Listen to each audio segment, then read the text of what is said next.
pun banyak dia tu kan.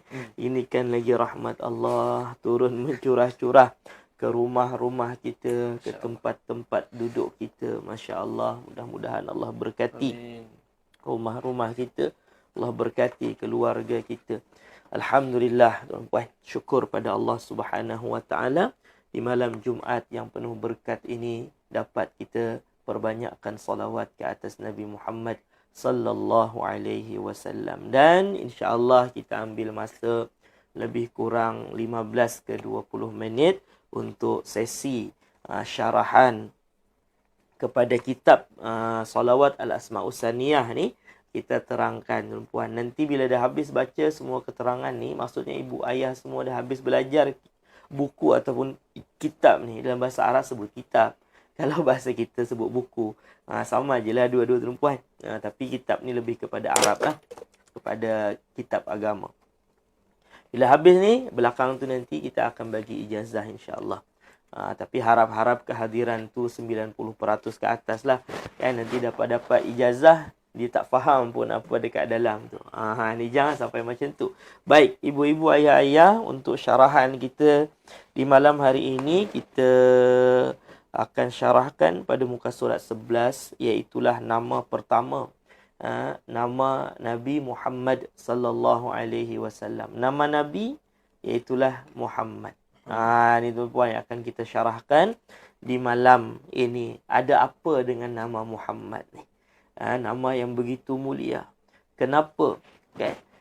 Di antara seluruh manusia yang hebat, yang mulia itu adalah Nabi-Nabi, tuan-puan. Di antara Nabi-Nabi ada Rasul-Rasul. Kan? 313 Rasul. Itulah yang paling hebat di antara para Nabi.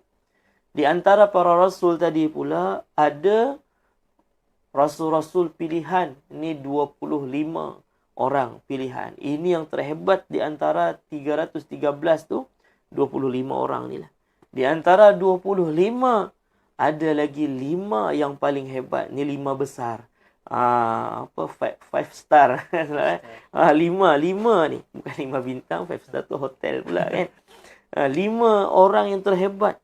Di antara 5 Rasul yang hebat ini, satu yang paling hebat, iaitulah baginda Nabi Muhammad sallallahu alaihi wasallam. Artinya nama pun, nama yang dipilih oleh Allah untuk Nabi ini adalah nama yang paling hebat.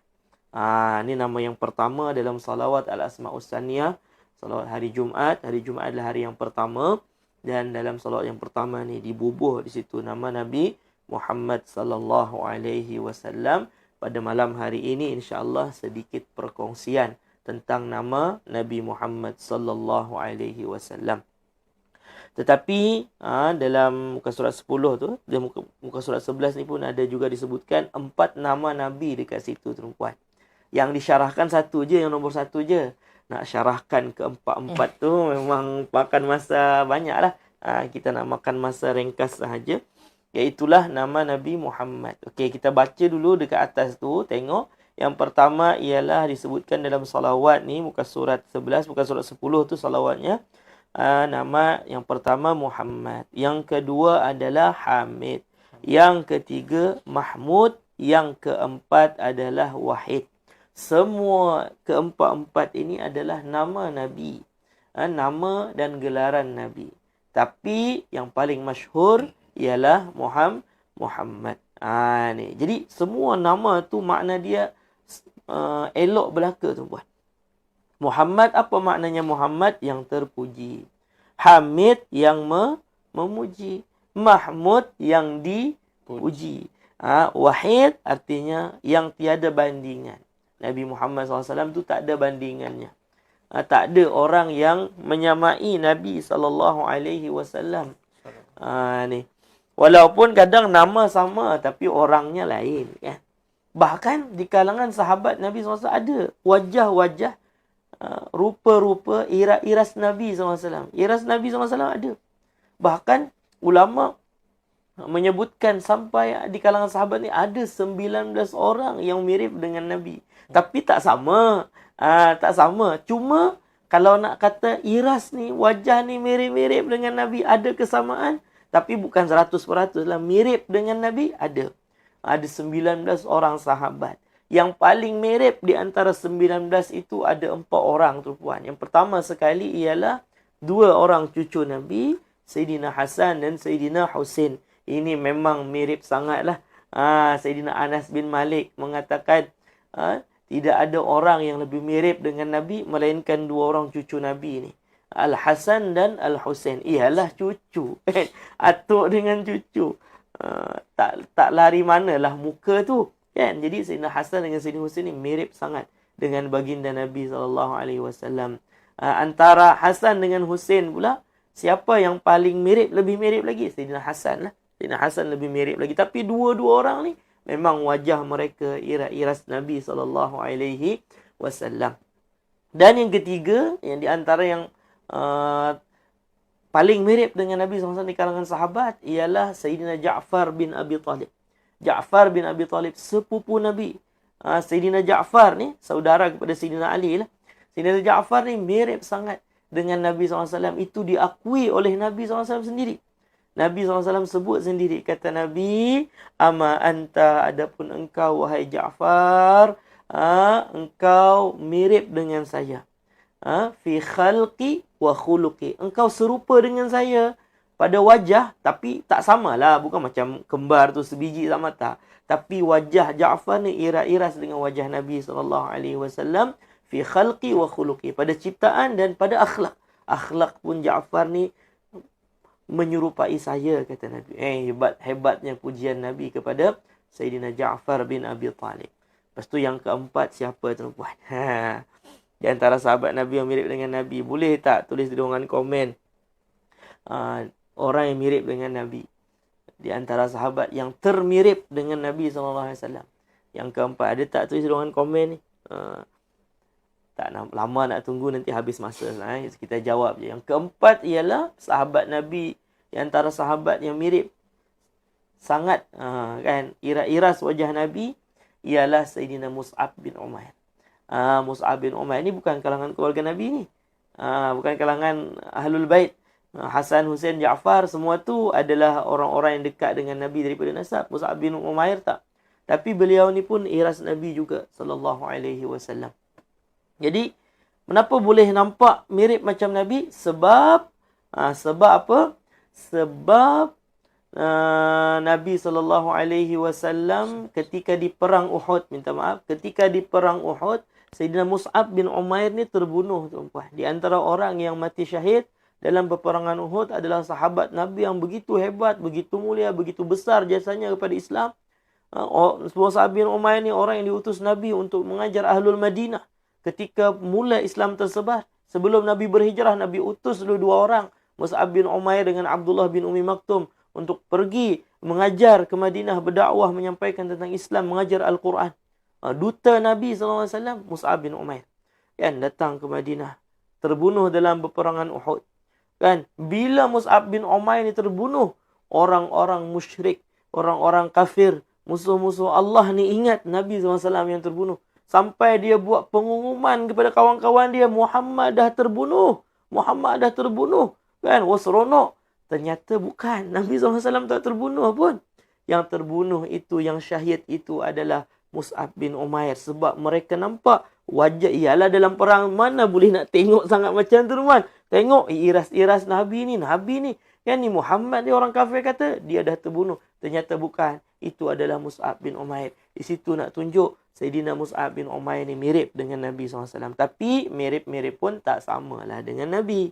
Nabi ni wahid. Nabi wahidun. Tiada bandingan. Nabi tak ada bandingannya. Walaupun nama sama, kan. Iras wajah tu mirip-mirip. Tetapi kadang, memang tak ada yang sebanding dengan baginda Nabi Muhammad SAW. Baik, untuk syarahan ni kita minta Ustaz Aslam lah, tolong bacakan dulu. Bismillah. Nanti saya baru terangkan, puan. Habis suara nanti. Baik, silakan. Bismillahirrahmanirrahim. Allah Subhanahu wa taala berfirman. A'udzubillahi minasyaitonirrajim. Muhammadur Rasulullah والذين معه أشداء على الكفار رحماء بينهم. Artinya, Muhammad adalah utusan Allah Subhanahu wa taala dan orang-orang yang bersama dengan baginda bersikap keras terhadap orang-orang kafir tetapi berkasih sayang sesama mereka. Ni. Kita datangkan dulu satu dalil. Kenapa Nabi Muhammad SAW ni namanya adalah Muhammad? Sebab dalam Al-Quran sendiri Allah sebut Muhammadur Rasulullah. Nanti setiap nama tu, kan di depan ni ada 35 nama dan gelaran Nabi yang diterangkan.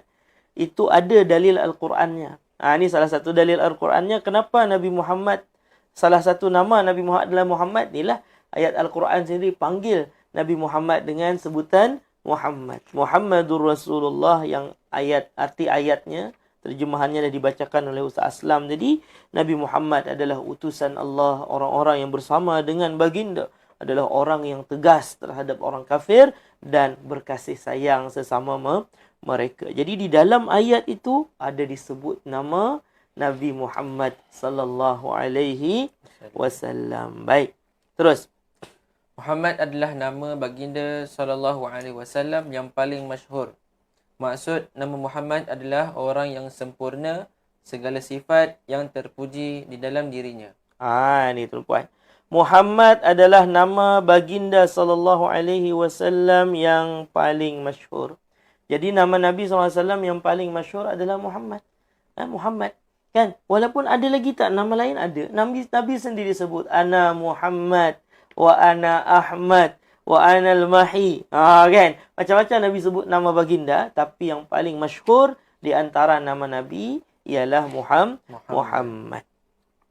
Baik, maksud nama Muhammad adalah orang yang sempurna. Apa maksud Muhammad tu, Ustaz? Kan, Muhammad tu apa, Ustaz, maksudnya? Kan, kalau orang yang belajar bahasa Arab, dia boleh tahu. Dia boleh tahu hammada yuhammidu tahmidan fahuwa Muhammadun wa zaka Muhammadun. Kan? Hamid la tuhammid. Muhammadun. Hummida yuhammadu. Ustaz, apa benda Ustaz baca tu? Itu ilmu saraf dalam bahasa Arab, tuan. Kaedah bahasa Arab, nahu dengan saraf. Jadi kata Muhammad itu artinya orang yang sempurna, segala sifat yang terpuji di dalam dirinya. Artinya segala sifat yang terpuji itu ada pada diri Nabi SAW. Kita sebutlah siapa orang yang baik dekat atas dunia ni. Kita kagum dengan siapa di kalangan orang kita zaman sekarang ni. Apa hebat dia? Dia hebat macam ni. Daripada akhlak terpujinya lah, tuan-puan. Apa yang terpuji daripada akhlaknya? Walaupun orang kafir sekalipun, kita kata dia ni walaupun bukan orang Islam, tapi dia punya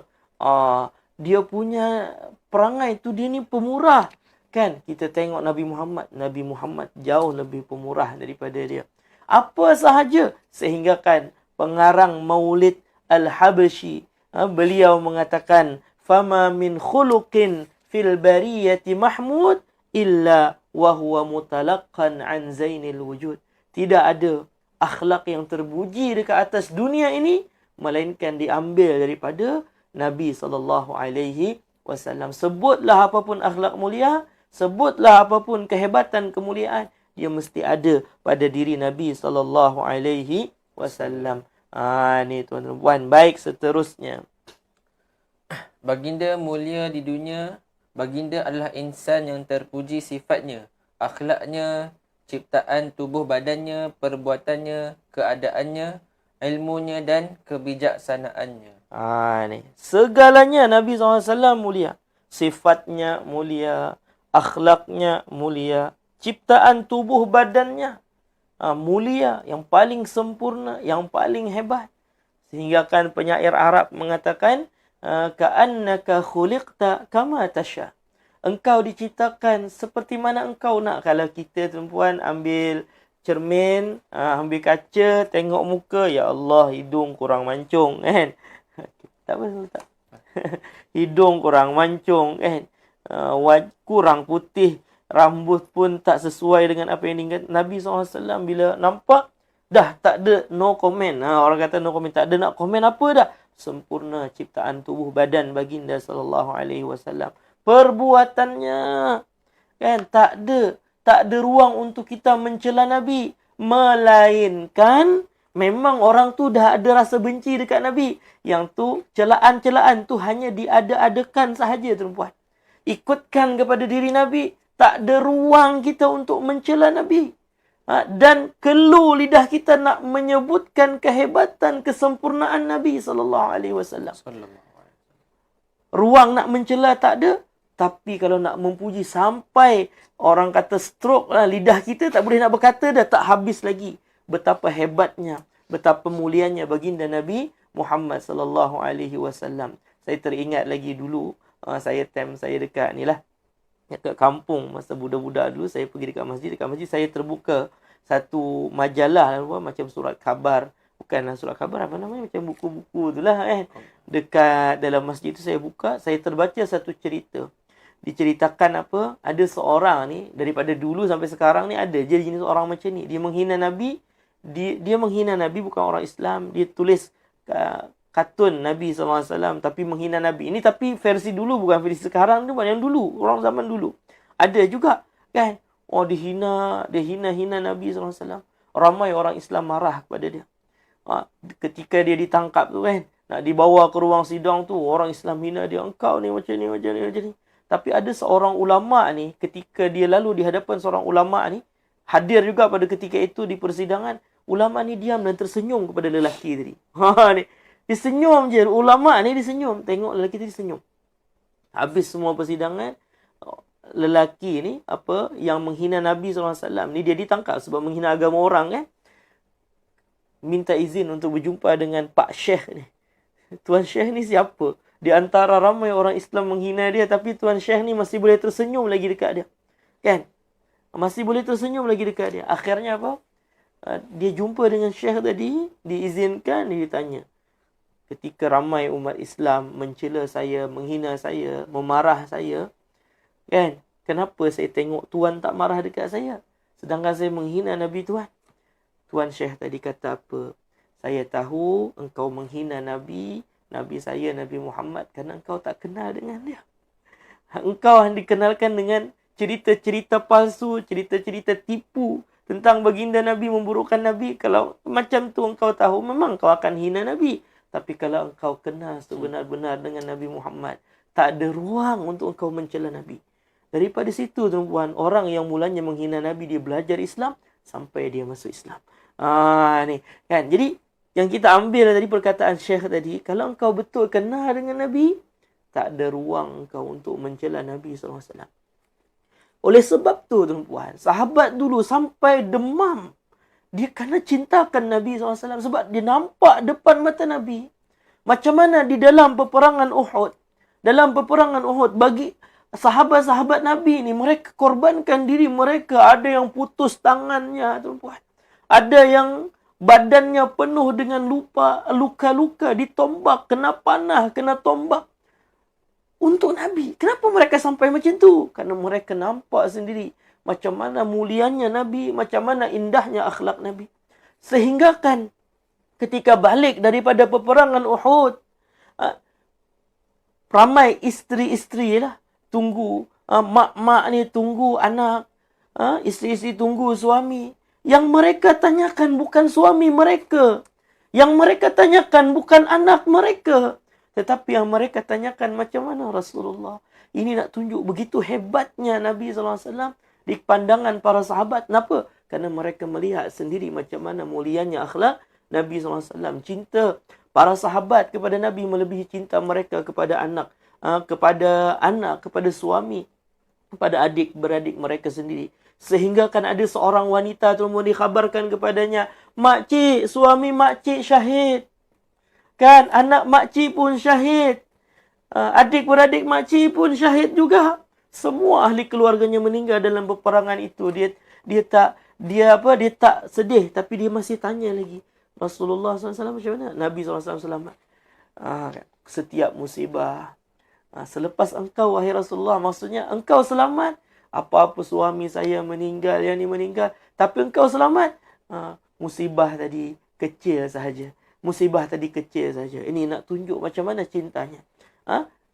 Kenapa? Sahabat nampak sendiri macam mana baginda Nabi SAW di hadapan mereka, di depan mata mereka, sehingga membuatkan mereka sangat cinta kepada Nabi SAW. Baik, kita teruskan lagi tuan-puan sikit. Hadis sikit je, dia tak banyak pun keterangan ni. Terus. Baginda mulia di dunia dengan sebab hidayah yang dibawanya, dan mulia di akhirat dengan syafaat yang diberikan untuknya. Ni. Jadi Nabi SAW mulia di dunia kerana beliau membawa hidayah. Artinya apa? Beliau mulia dan beliau dengan sebab hidayah yang dibawanya membuatkan orang lain jadi mulia. Di akhirat pula Nabi SAW mulia. Kenapa? Karena beliau diizin memberi syafaat dan beliau beri syafaat kepada umatnya.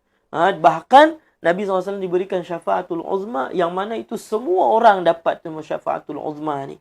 Semua orang dapat syafaatul uzma ni, semua orang dapat. Subhanallah. Wah, hatta orang kafir pun dapat. Ustaz, syafaatul uzma tu apa Ustaz? Nanti akan ada bahasannya dekat sini. Apa maksud syafaatul uzma ni?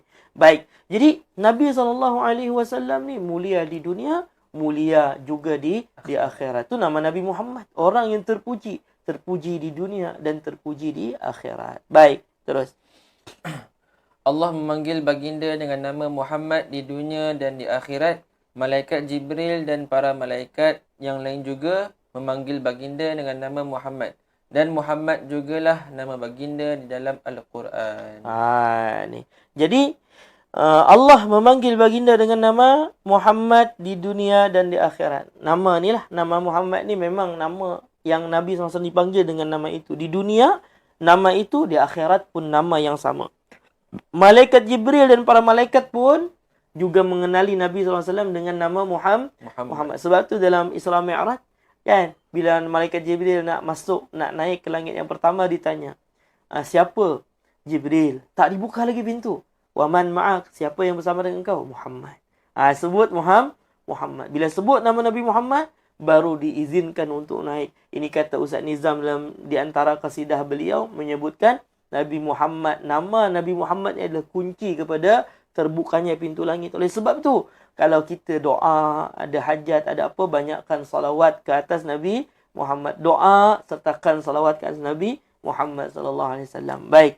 Kemudian, dan Muhammad jugalah nama baginda di dalam Al-Quran. Macam ayat yang di atas disebutkan tadi, nama Nabi Muhammad, dalam nama Nabi SAW dalam Al-Quran adalah Muhammad. Dalam kitab Injil, disebut dengan nama Ahmad. Dia tak sebut Muhammad dalam Al-Quran sahaja. Disebut ada nama Nabi Muhammad SAW macam ayat yang di atas tadi. Okey, mungkin ada yang bertanya, Ustaz, macam mana Ustaz kalau nama, boleh ke bagi nama Muhammad? Ni. Apa hukum kita bagi nama Muhammad ni? Ada baby lahir bagi nama Muhammad. Apa hukumnya Ustaz? Anak saya 3 orang awalnya Muhammad. Nama saya sendiri pun Muhammad. Tapi ujungnya saya Muhammad Usaini. Luqman, Muhammad Luqman Al-Hakim. Yusuf awalnya Muhammad Yusuf Al-Hakim. Panjang nama dia orang dekat IC tu buat. Kan? Yahya Muhammad Yahya Al-Hakim. Semua awalnya Muhammad. Kenapa Ustaz bubuh nama Muhammad depan nama anak-anak Ustaz? Sebab hukumnya adalah sunnah. Bubuh nama Muhammad, hukumnya adalah sunnat. Nabi SAW bersabda, tasammu bismi. Kata Nabi, berilah nama dengan nama saya. Namakan anak-anak kalian itu dengan nama saya. Tapi Nabi larang, wala taqtanu bikunyati. Tapi jangan bagi kunyah dengan kunyah saya, Abul Qasim, jangan. Itu semasa Nabi hidup. Nanti takut orang orang kata apa, tersalah faham. Ingat Abul Qasim yang mana? Abul Qasim yang seorang je, iaitu Nabi Muhammad. Itu di zaman Nabi lah. Tapi selepas tu terpulang lah. Tak apa, larangan itu hanya di zaman Nabi. Jadi nama Nabi, Nabi persilakan. Bagilah nama dengan nama saya. Tapi kunyah, dengan kunyah Abul Qasim, saya je seorang. Takut nanti jadi orang-orang di situ tersalah faham kan, Abul Qasim yang mana? Tapi kalau nama, bagilah nama dengan nama Muhammad. Kata Nabi, tasammu bismi. Bagilah nama dengan nama saya. Jadi, memberi nama dengan nama Muhammad itu sunat. Oleh sebab tu, kalau ada anak cucu ke, mulakan dengan nama di awalnya adalah Muhammad dulu. Ujungnya tu apa-apalah lagi terpulang. Tapi dan bila kita bagi nama Muhammad ni, kita minta dan doa pada Allah, ya Allah, jadikanlah dia terpuji, akhlak dia terpuji macam akhlak Nabi Muhammad. Walaupun wajah memang wajah kita lah kan, macam wajah kita lah, tak boleh nak tukar lah jadi handsome macam Nabi Muhammad bila bubuh nama, tak. Tapi kita mohon supaya akhlaknya lah yang baik, seindah akhlak Nabi SAW. Jangan pula nama elok Muhammad, perangai pula tak macam Nabi Muhammad. Oleh sebab tu dulu tuan-tuan, Sayyidina Umar marah. Sampai Sayyidina Umar keluarkan satu kenyataan ketika Sayyidina Umar jadi khalifah. Kan, keluarkan satu kenyataan, jangan ada yang bernama dengan nama Muhammad. Sedangkan Nabi suruh, namailah anak-anak kalian dengan nama Muhammad. Tapi Sayyidina Umar kata, jangan ada seorang pun yang menamai anaknya dengan nama Muhammad. Kenapa pula? Kenapa tuan-tuan? Kerana Sayyidina Umar geram. Nama Muhammad tapi perangai tak macam Nabi Muhammad. Kata Sayyidina Umar, lepas ni jangan dah bagi nama Muhammad. Nampak depan mata sendiri. Buat jahat. Siapa nama? Muhammad. Kata Umar, ini lepas ni dia buat satu larangan. Jangan bagi nama Muhammad. Kata Sayyidina Umar. Itu zaman Sayyidina Umar lah. Zaman kita sekarang tetap hukum asal, iaitu sunat. Tapi ketika bagi nama tadi, doa, ya Allah, jadikanlah akhlak anak ni seindah akhlak Nabi Muhammad sallallahu alaihi wasallam. Baik ibu-ibu, ayah-ayah semua, setakat tu dulu untuk pengisian kita di malam hari ini.